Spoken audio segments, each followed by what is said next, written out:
Oi, turma, tudo bem com vocês? Na aula de hoje, nós vamos continuar falando sobre cosméticos decorativos e nós vamos falar mais especificamente sobre a composição desses produtos cosméticos. Então, como que é feita a formulação desses produtos? Vamos começar falando sobre a base maquiadora. Então, a base maquiadora é um produto colorido, à base de pigmentos insolúveis, que tem como objetivo realçar o rosto, unificar e também modificar o tom de pele, esconder algumas imperfeições cutâneas, como cicatriz de espinha, por exemplo, e também acentuar e atenuar algumas saliências do rosto. Então, é claro que quando a gente vê essas maquiadoras profissionais fazendo maquiagem, a gente sabe que elas utilizam diversas cores de base para fazer com que o rosto fique mais fino, para que o nariz fique mais fino, por exemplo. E quais são as principais características das bases maquiadoras?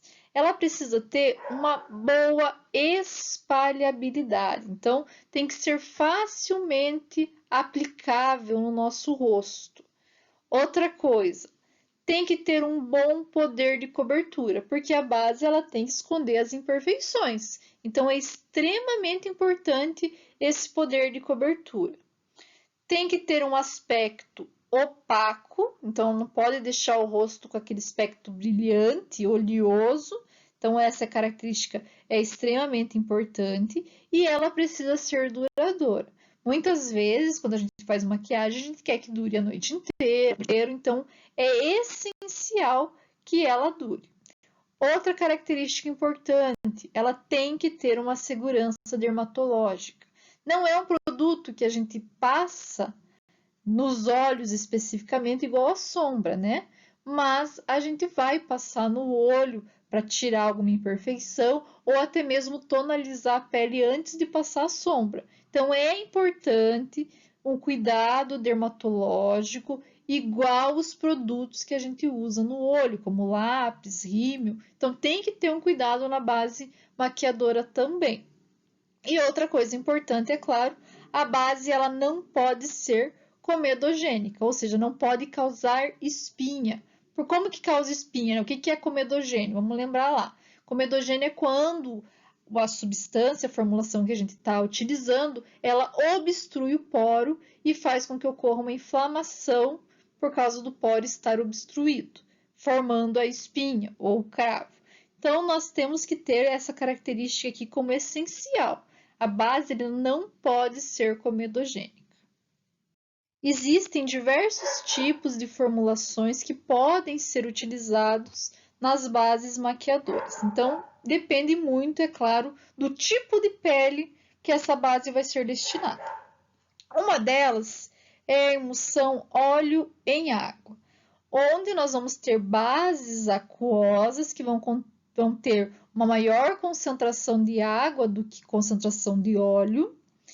Nós temos, é claro, o óleo nessas bases, onde auxilia no pigmento, né, na emulsão do pigmento nessa base, e nós vamos utilizar esse tipo de base, esse tipo de formulação, principalmente para a pele normal. Então, nem para pele seca, nem para pele oleosa. Pele normal é indicado esse tipo de formulação. Lembrando que nós vamos ter aí a fase dominante, que é a água, né, nessa formulação, em torno de 50% a 60%. O resto vai ser óleo e outros componentes da formulação. O outro tipo de formulação são as emulsões água em óleo. Então, são emulsões bem oleosas, vai ser indicado para a pele seca. O que acontece? Após a aplicação dessa emulsão no rosto, a água vai evaporar. A água nessa formulação, ela vai somente auxiliar na espalhabilidade da formulação. A partir do momento que a formulação foi adicionada ao rosto, a água evapora e essa formulação acaba sendo bem uniforme, ela consegue aí aplicar muito bem o pigmento. Então, a gente tem que ter um cuidado especial, porque essas bases com bastante pigmento, que consegue, né, dar essa tonalização excelente para a pele, muitas vezes acaba deixando a pele oleosa. E, dependendo, é claro, do tipo de pele, pode vir a causar espinha. Então, tem que se cuidar muito com esse tipo de formulação, tá? E ela, como eu falei para vocês, é importante a quantidade de água para que tenha aí uma sensação de umidade na pele e também facilite a aplicação dessa emulsão, dessa formulação na nossa pele. Nós temos as bases anidras e essas aqui elas são isentas de água. Então elas são impermeáveis, constituídas basicamente por óleos vegetais, minerais, lanolina e diversos outros ésteres sintéticos e ceras. E essas aqui vão ser as formulações que tenham o maior poder de cobertura, tá? Porque nós vamos ter uma grande quantidade de pigmento e também nós vamos ter aí uma incorporação muito grande desses pigmentos. Vão ser bases geralmente opacas, apesar de ter grande quantidade de óleo, mas por causa da grande quantidade de pigmento, elas acabam se tornando opacas. Esse tipo de base também é indicado para pele seca, porque tem muito óleo, tá? Como eu falei para vocês, é a melhor cobertura. Porém, a oleosidade é muito grande, então tem que cuidar muito aí quem já tem a pele oleosa nessa utilização. Nós temos as bases hidrófilas ou hidrofílicas, que são as bases livres de óleo. Então, se é livre de óleo, vocês já sabem, vão ser indicadas para pele oleosa. Então, nós não vamos ter óleo vegetal, nem aminas, nem minerais. E também nós vamos ter aí um conteúdo de silicone. Então, nós não temos óleo, mas nós vamos ter o silicone que vai auxiliar na espalhabilidade e também vai auxiliar para que esse nosso composto, né, nossa formulação, fique na pele. Se tivesse só água, não ficaria, sairia facilmente da pele. Então, depois da aplicação, deve ser espalhada imediatamente para originar uma cobertura uniforme, visto que essas bases livres de óleo, elas secam muito rápido.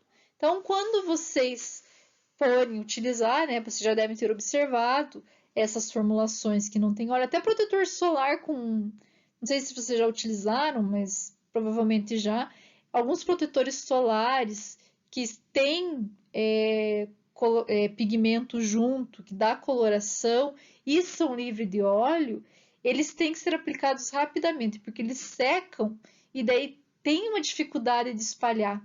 O óleo ele fica mais tempo na pele, lembrem-se disso. Mas se a gente tiver somente óleo, também tem essa dificuldade de espalhar, tá? Então, tem que ter muito cuidado aí na utilização, porém, essas bases que são livres de óleo, elas são extremamente importantes para a pessoa que tem pele oleosa. É esse tipo de base que a pessoa que já tem propensão à acne deve utilizar.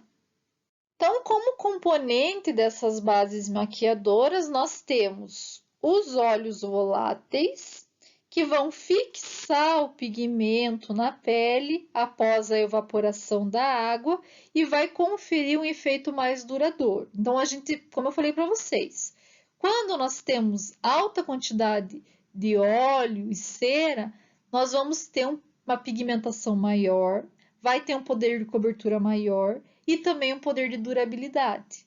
Então, aquelas maquiagens que duram mais tempo, elas vão ter maior quantidade de óleo, porque, por exemplo, se você molhar o rosto, ela não vai sair com tanta facilidade, tá?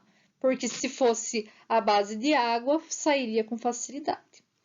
Outro componente importante são os agentes hidratantes, como glicerina, ácido hialurônico, que vão melhorar a flexibilidade da nossa pele.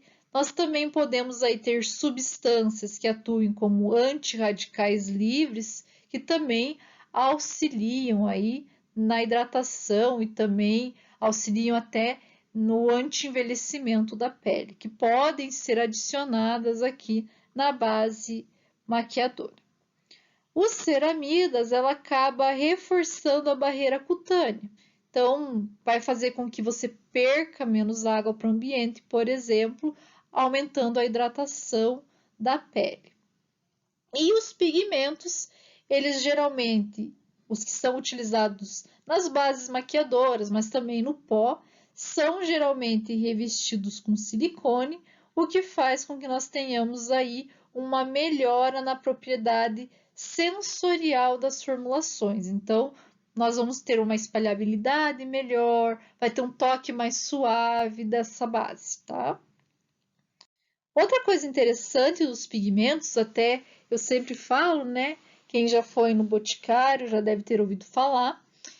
Quando a gente fala de pigmentos, de base, também de pó, nós temos três principais cores: o azul, amarelo e vermelho. Então, uma mistura dessas cores que vai dar a coloração da nossa base ou do nosso pó.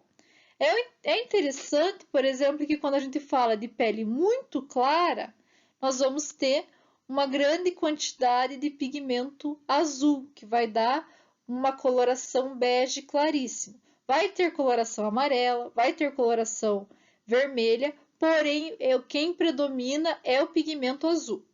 Quando a gente fala em pele morena rosada, o pigmento maior, mais predominante, vai ser o vermelho. Já quando a gente fala aqui em pele negra, amarelada, por exemplo, vai ser o amarelo. Em pele negra escura, o azul.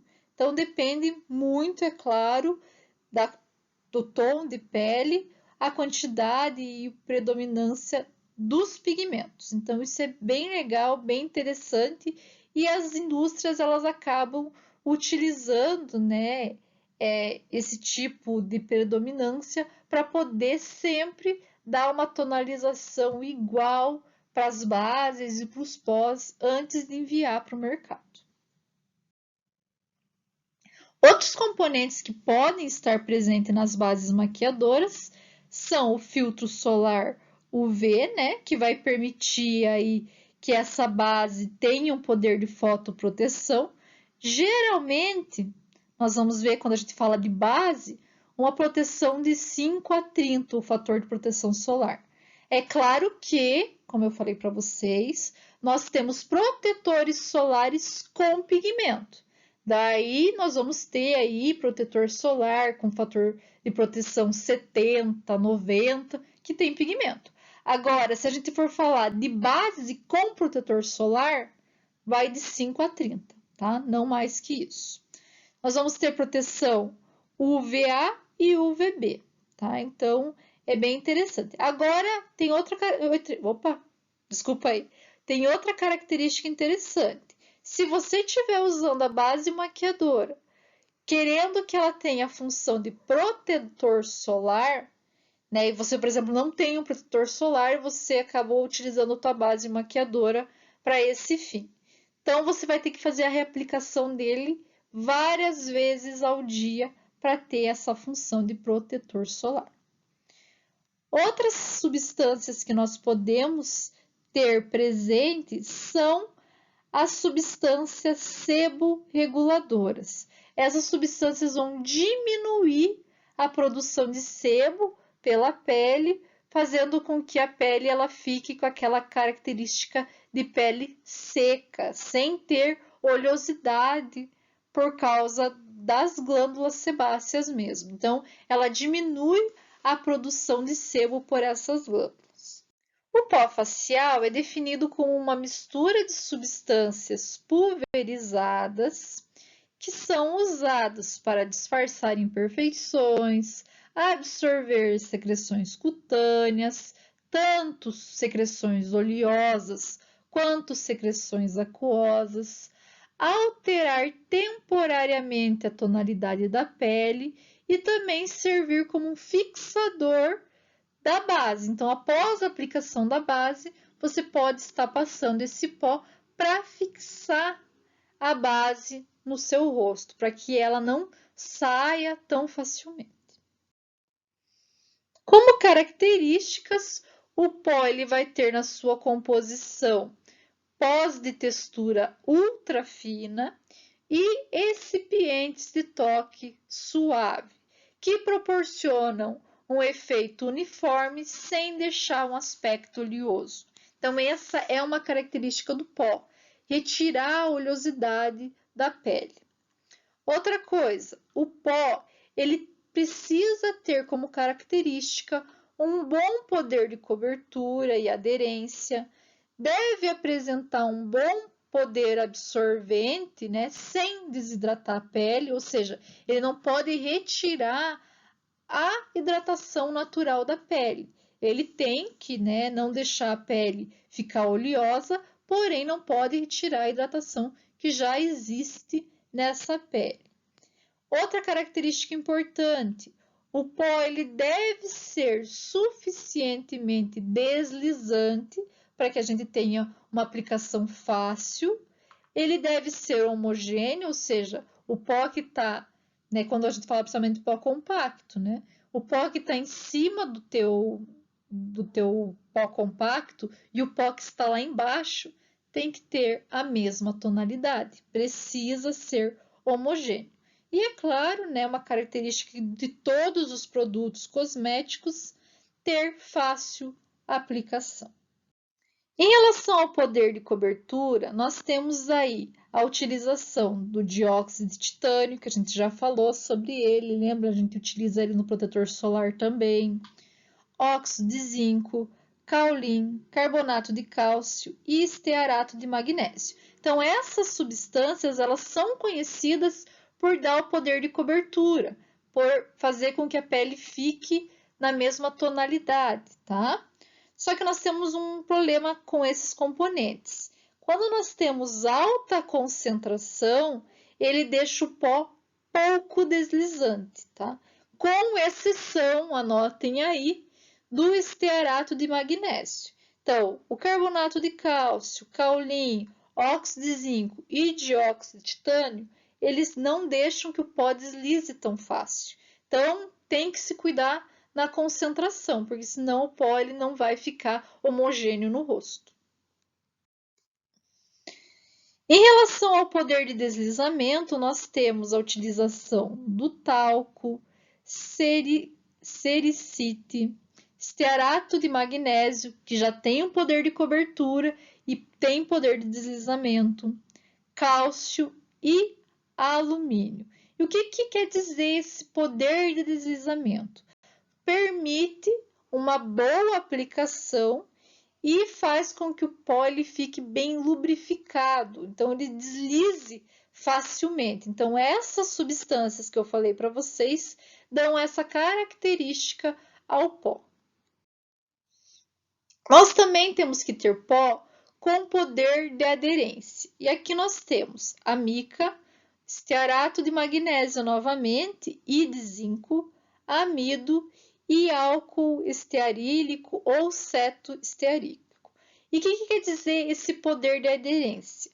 Vai permitir que o pó permaneça sobre a pele e também vai conferir homogeneidade a essa pele. Nós temos que ter um cuidado com o amido, porque o amido, apesar dele aderir muito bem, né, que é uma característica interessante, ele é pouco utilizado, porque ele acaba sendo um meio de cultura para as bactérias. Então, as bactérias conseguem se desenvolver muito bem no amido. Então, por isso, ele vai ser pouco utilizado para a fabricação de pós faciais. Para dar o poder de absorção dos pós que eu comentei com vocês, que é aquela retirada do óleo, da oleosidade da pele, sem, pessoal, oleosidade que está sendo excretada pelas glândulas, tá? Pelas glândulas sebáceas, não oleosidade da hidratação natural da pele. Então, nós temos o caulinho, o silício e também o carbonato de cálcio e magnésio, que vão fazer com que tenham um bom poder de absorção dessa oleosidade da pele, sem ocasionar a desidratação da pele. Então, isso é uma característica muito importante que é observada nesses compostos. Nós temos outros componentes também que vão estar presentes no pó.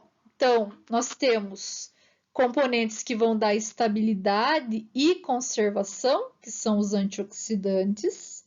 Nós temos componentes que vão dar a cor a esse pó, que vai ser conferida pelos pigmentos minerais e orgânicos, sendo que o oxicloreto de bismuto é utilizado principalmente quando a gente quer um pigmento perolizado, mas também pode ser utilizado como agente de enchimento e também melhoramento e compressibilidade da formulação em pó. Então, quando nós queremos queremos pó compacto, utilizamos o oxicloreto de bismuto, lembrando que os principais corantes para o pó são os mesmos utilizados para a base: corante vermelho, azul e amarelo.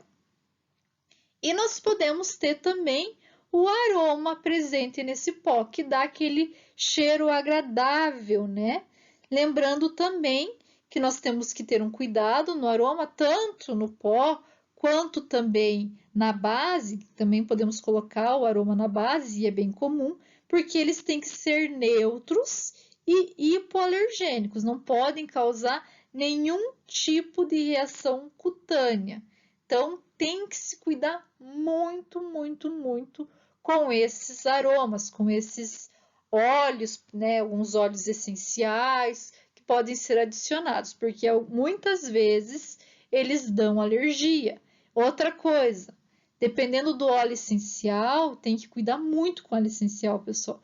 Ele pode dar reação à luz, tá? Então, tem que cuidar com isso. Muitas vezes é melhor utilizar um aroma artificial. Então, cuidem muito, né, quando vocês forem fazer uma formulação em relação a isso.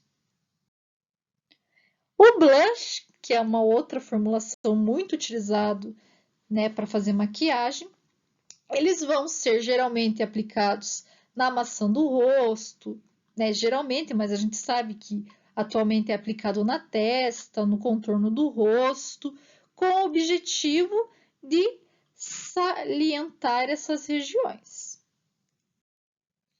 Como características principais, nós temos que essas formulações apresentam alta concentração de pigmentos, precisam ter uma textura suave e aveludada, macia também, e devem ser de fácil aplicação. Esses produtos precisam ter uma boa adesão, porque eles têm que permanecer naquela região por um bom e longo tempo. E também devem ter uma cobertura. Outra característica interessante, muitos desses blushes, eles possuem fragrância suave.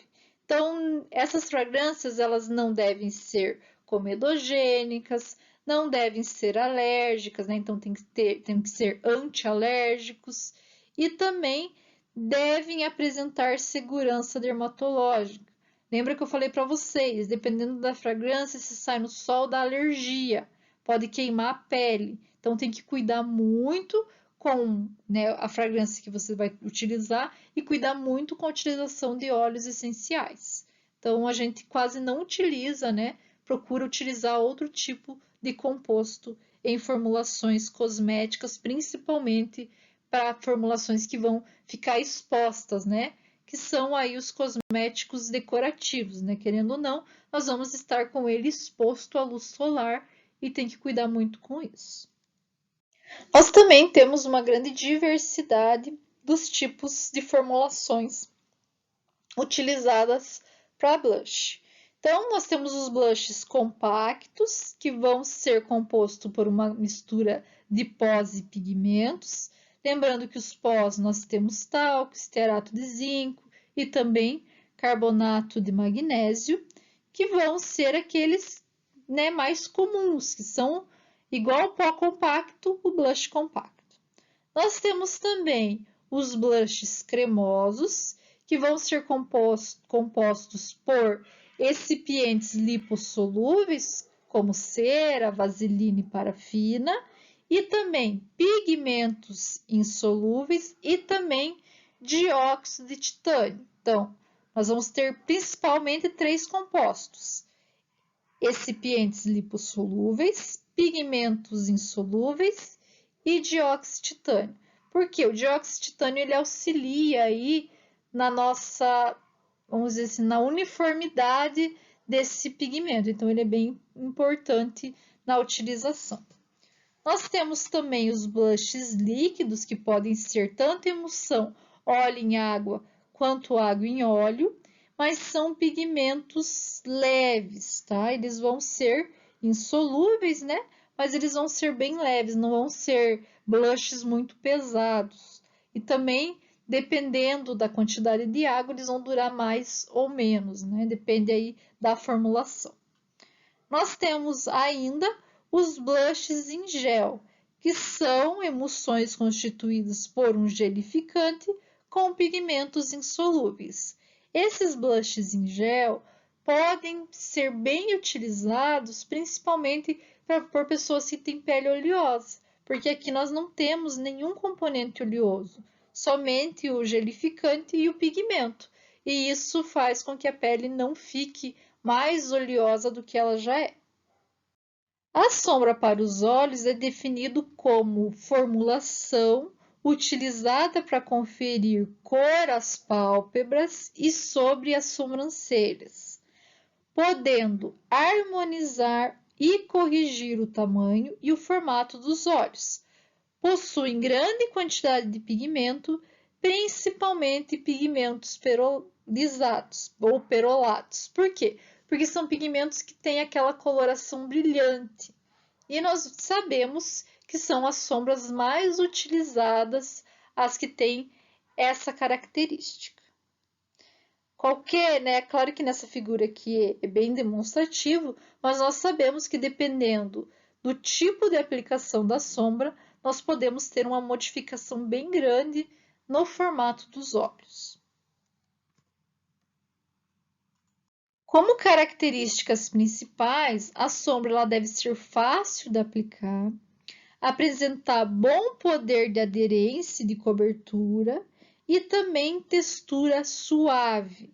Lembrando que a sombra é utilizada diretamente sobre os olhos, então elas têm que obedecer rigorosamente à segurança, devendo não dar alergia, não dar irritação nos olhos, e isso é extremamente importante. Então, nós temos que cuidar com a composição, né, com as substâncias utilizadas nessa sombra, porque o olho é muito sensível, pessoal. Então, tem que se utilizar componentes, substâncias rigorosamente selecionadas. Nós temos principalmente 3 tipos de sombra, começando aqui pelas sombras líquidas, que são emulsões não oleosas com pigmento. Por vezes podem ser realizadas ou formuladas com silicone volátil, que auxilia, facilita o espalhamento e também proporciona um toque aveludado, além de ter uma rápida secagem.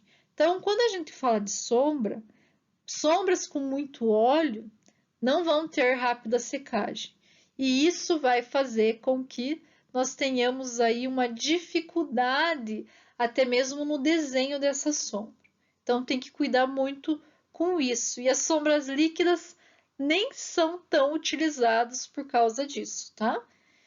Nós temos a sombra em pó compacto, que são as mais utilizadas, né? E são constituídas por pó e muito, mas muito pigmentos e aglomerados, que vão auxiliar aí na coloração e na fixação dessa sombra. E nós temos ainda a sombra cremosa. Nessa sombra cremosa, nós vamos ter um recipiente oleoso, pode ser cera ou vaselina e bastante pigmento. Eles são fáceis de aplicar e podem ser resistentes à água, tá? Então, nós podemos ter silicone também nesse tipo de formulação que auxilia essa resistência. Porém, como eu falei para vocês, a sombra oleosa ela demora mais para secar. Então, quando você está fazendo a maquiagem, muitas vezes vai ter que cuidar um pouco mais aí para que não manche a maquiagem por causa dessa característica de oleosidade. O delineador é definido como formulação utilizada para delinear principalmente a pálpebra superior, mas também inferior das nossas pestanas, dos nossos cílios, permitindo intensificar a maquiagem, corrigir, modificar o formato dos olhos ou até mesmo realçar o olhar. Então, nós sabemos que um delineador faz toda a diferença, né? Então, modifica totalmente o olhar dependendo de como ele é utilizado. Como principais características, os delineadores eles vão ser constituídos à base de pigmento, água e um gelificante, que vai fornecer a consistência, né, o gelificante, e também vai manter o pigmento em suspensão. Nós também podemos ter um agente filmogêneo, que vai fazer com que esse produto seja fixado por mais tempo e, claro, nós precisamos de um agente conservante, porque o delineador é utilizado próximo aos olhos. Tudo que é utilizado próximo aos olhos tem que ter conservante. Aliás, na maioria dos cosméticos que a gente faz, a gente vai colocar conservante, né, pessoal? Então, só relembrando que é extremamente importante a utilização de conservantes nessa formulação também. Os principais tipos de delineadores são delineador líquido, delineador compacto e delineador em gel. O delineador líquido, eles são emulsões óleo em água. Então, nós vamos ter aí base de pigmento e também um agente filmogêneo. Já o delineador compacto, nós vamos ter principalmente pós compactos e pigmentos. Então, os pós são utilizados normalmente nas outras formulações, mais o pigmento. Já no delineador em gel, nós vamos ter uma substância gelificante, né, que forma um gel, né? E também nós vamos ter o pigmento. Lembrando que o delineador em gel ele vai secar mais rapidamente que os outros delineadores.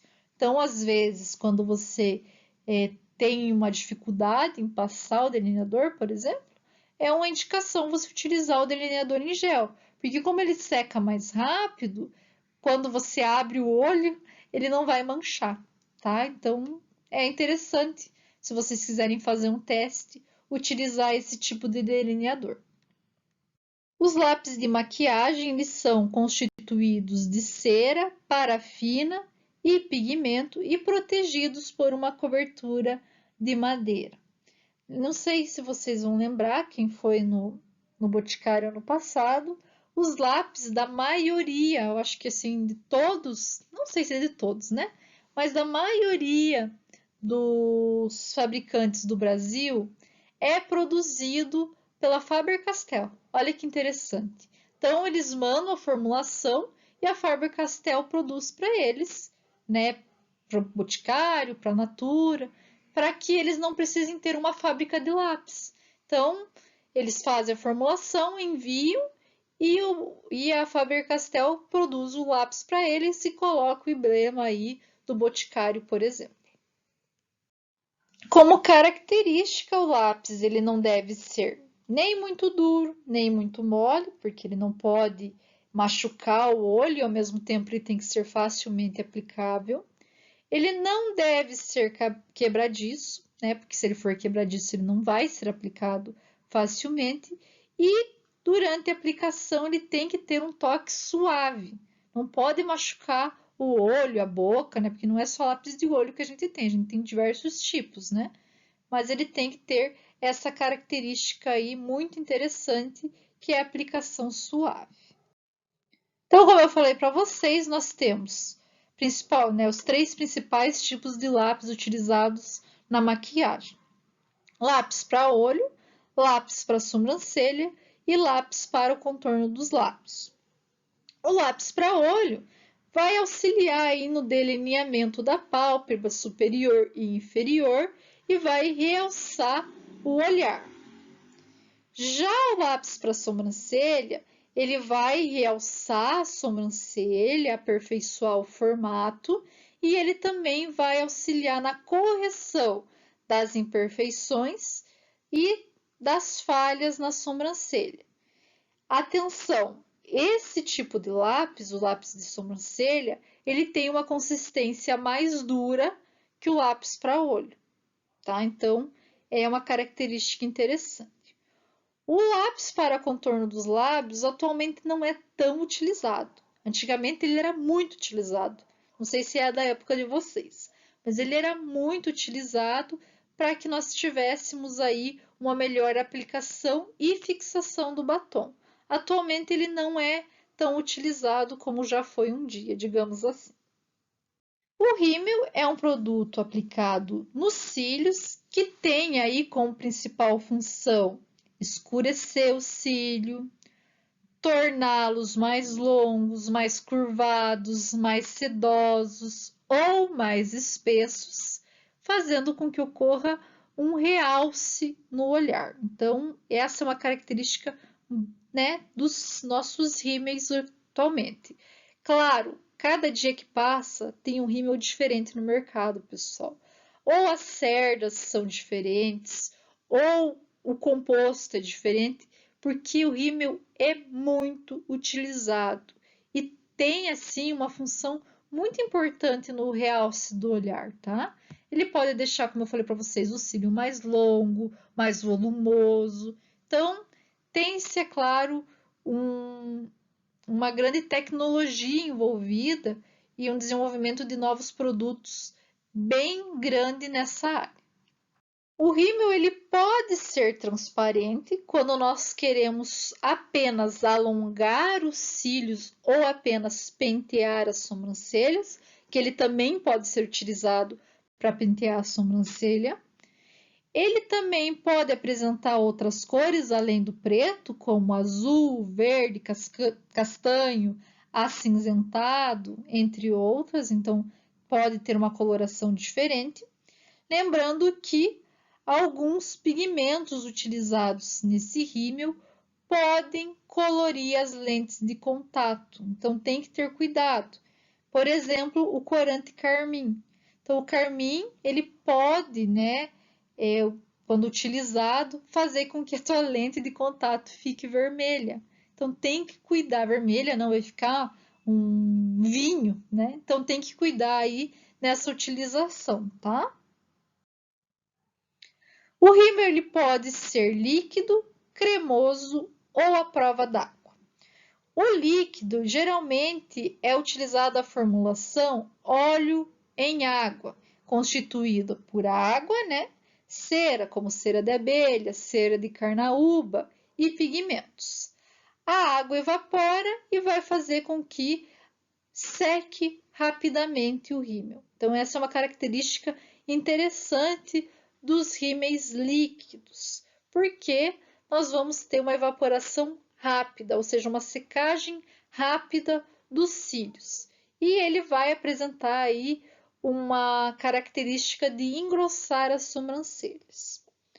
Já o rímel oleoso, nós vamos ter também uma emulsão óleo em água, porém nós vamos ter uma quantidade maior de pigmentos dispersos. São mais untuosos e são capazes de moldar melhor os nossos cílios. Então, essa é uma característica aí do rímel cremoso. E nós temos o rímel à prova d'água. Esses rímels eles vão ser impermeáveis e resistentes à água, chuva, lágrima, transpiração. Então, para que esse efeito seja possível, nas formulações geralmente é adicionado silicone ou uma quantidade maior de cera, em torno de 30%, que faz com que o rímel ele fique à prova d'água, né? Que ele não saia tão facilmente com a água. Para a gente retirar ele facilmente, nós podemos utilizar aí, desculpa pessoal, nós podemos utilizar demaquilantes, aqueles demaquilantes bifásicos, sabe? Com água e óleo. Então, quando a gente está utilizando maquiagem à prova d'água, esses demaquilantes bifásicos, eles auxiliam muito na retirada da maquiagem.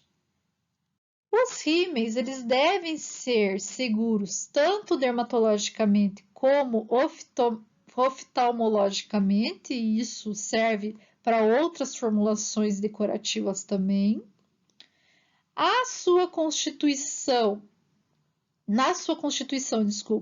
é indispensável o uso de conservantes e antioxidantes. Então, precisa ter antioxidante e conservante quando você produz um rímel.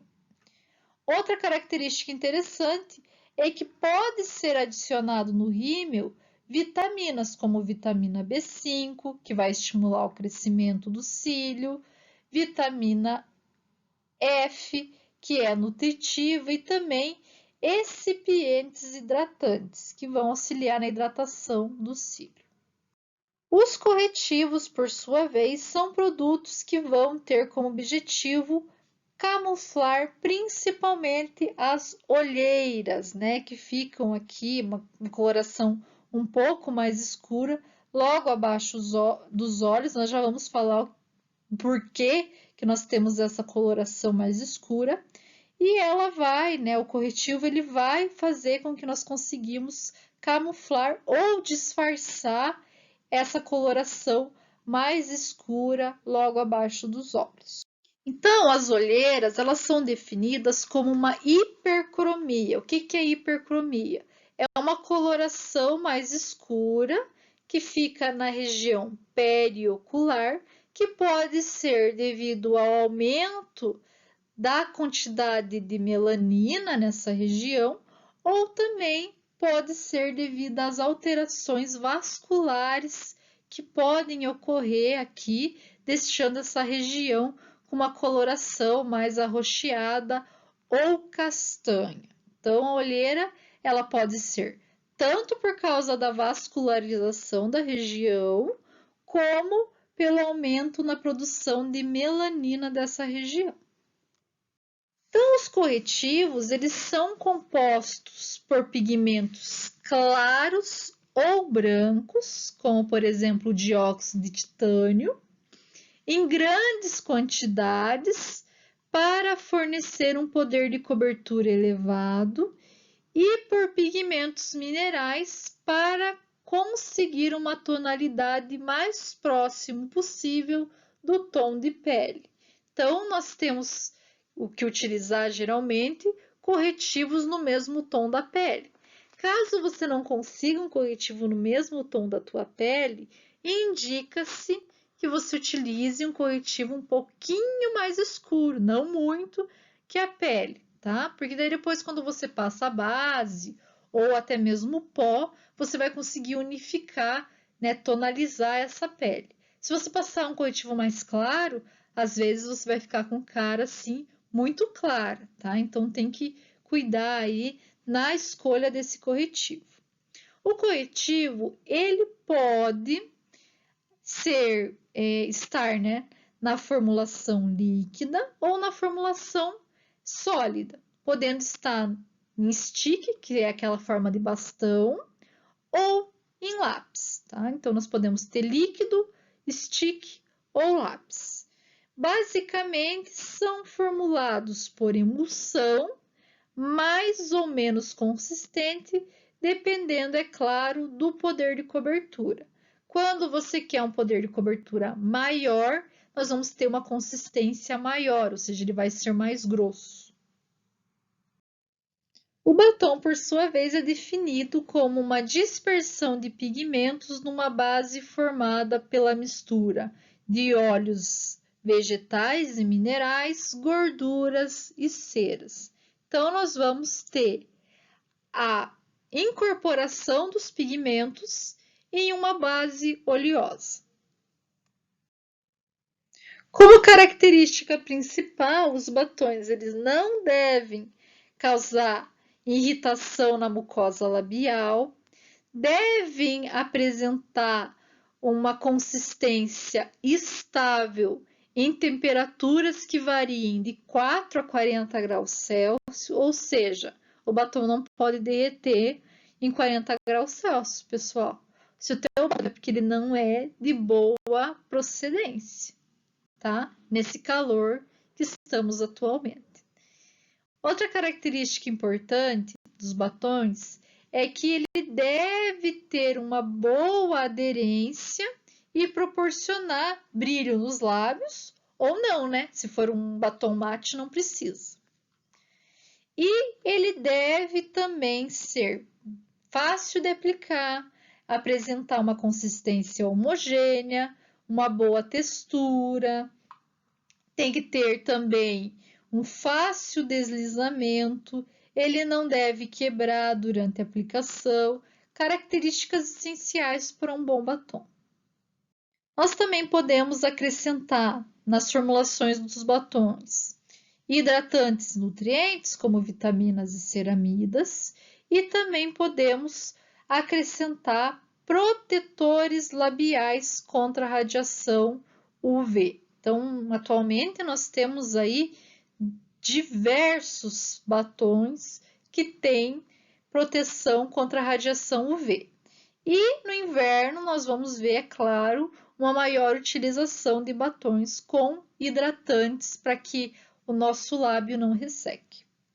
Como principal componente dos batons, como eu falei para vocês, nós temos as ceras. E aí nós temos a cera de candelila, que confere o brilho, a cera de carnaúba, que confere a dureza, a cera de ozocerite, que confere uma maior adesão, e a cera de polietileno, que tem uma característica importante, que ela é compatível com silicone e ela também evita que o óleo saia da formulação. Então, que evita a exudação, ele, né, também evita a exudação dos óleos.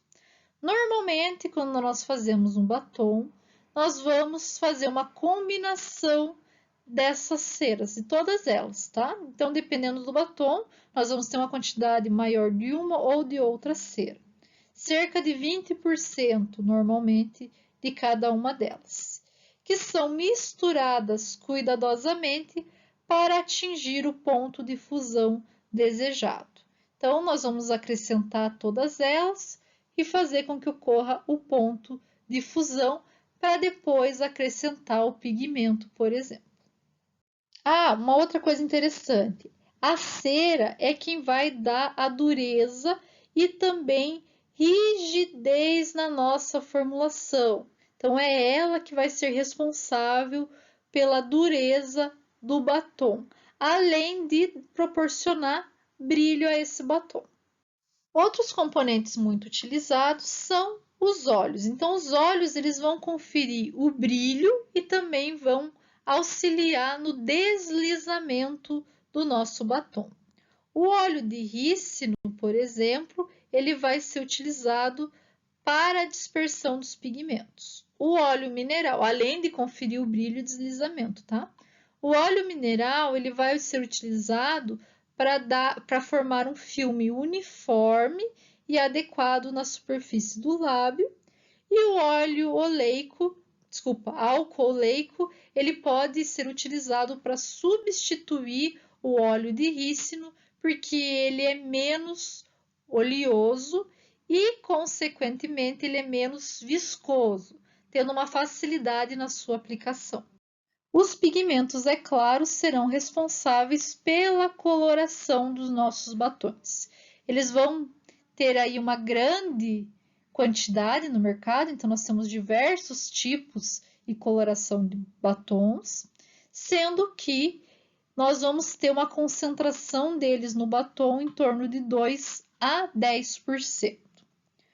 Os mais utilizados são pigmentos insolúveis, minerais, como por exemplo o óxido de ferro e o dióxido de titânio, que vai proporcionar uma cobertura e também uma opacidade.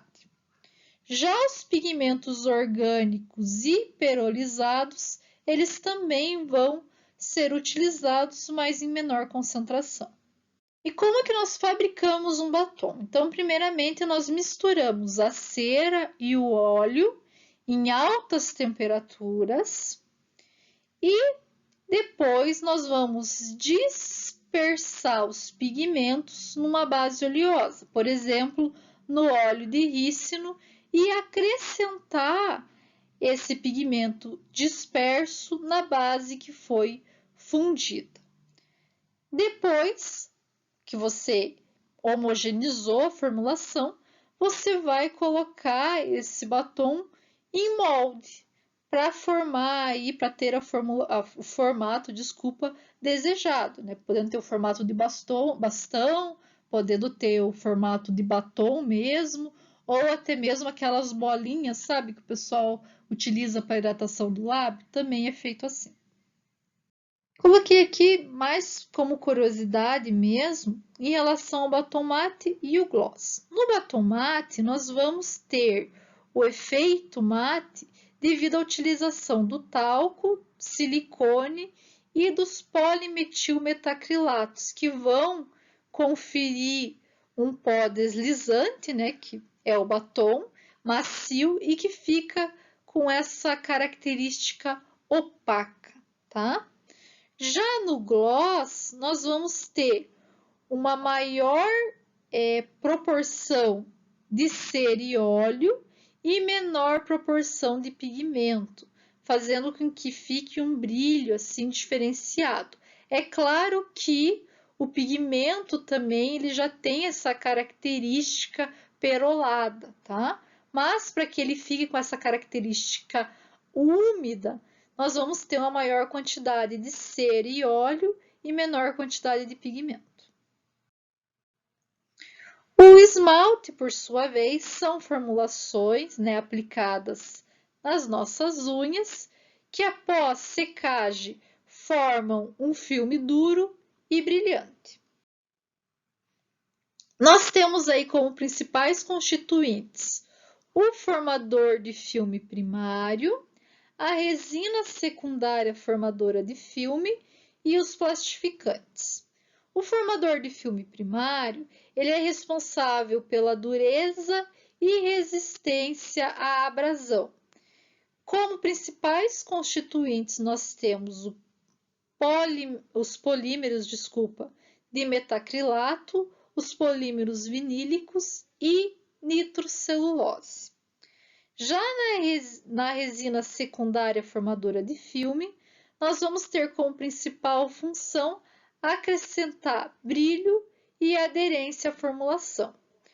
Como principais constituintes, nós temos o formaldeído, mas tem uma concentração desejada até 0,5%, não pode ser utilizado maior que isso, tá? E também o p-tolueno sulfanamida. Os plastificantes, eles vão proporcionar uma flexibilidade a essa formulação para não ficar aquele rachadinho no esmalte depois que seca, tá? Então, dependendo do esmalte, se não tem esse plastificante, pode ser que ele comece a formar esse rachado muito antes, né, do esmalte, tipo, muito cedo no esmalte. Geralmente forma esse rachado quando você já está há muito tempo com o esmalte, mas se não tiver o plastificante, logo após a aplicação já começa a formar essas rachaduras no esmalte. Como principais constituintes, nós temos o fitalato de dibutila, fitalato de dioctila e também o fosfato de tricresila. Os outros constituintes utilizados no esmalte são solventes, corantes e materiais de carga. Os solventes, nós utilizamos acetato, cetona, tolueno e xileno. Como corantes, nós utilizamos pigmentos orgânicos e inorgânicos, e como material de carga, a característica desse material de carga é conferir iridescência, ou seja, fazer com que o teu esmalte fique furta-cor, tá? Que é, dependendo de como você olha ele no sol, ele pode ter uma coloração diferente. No sol, na luz, tá? Nós utilizamos aí como componentes as escamas de peixe de guanina ou flocos de dióxido de titânio revestidos com mica. Então, esses são os principais constituintes dos esmaltes. Pessoal, espero que vocês tenham gostado da aula.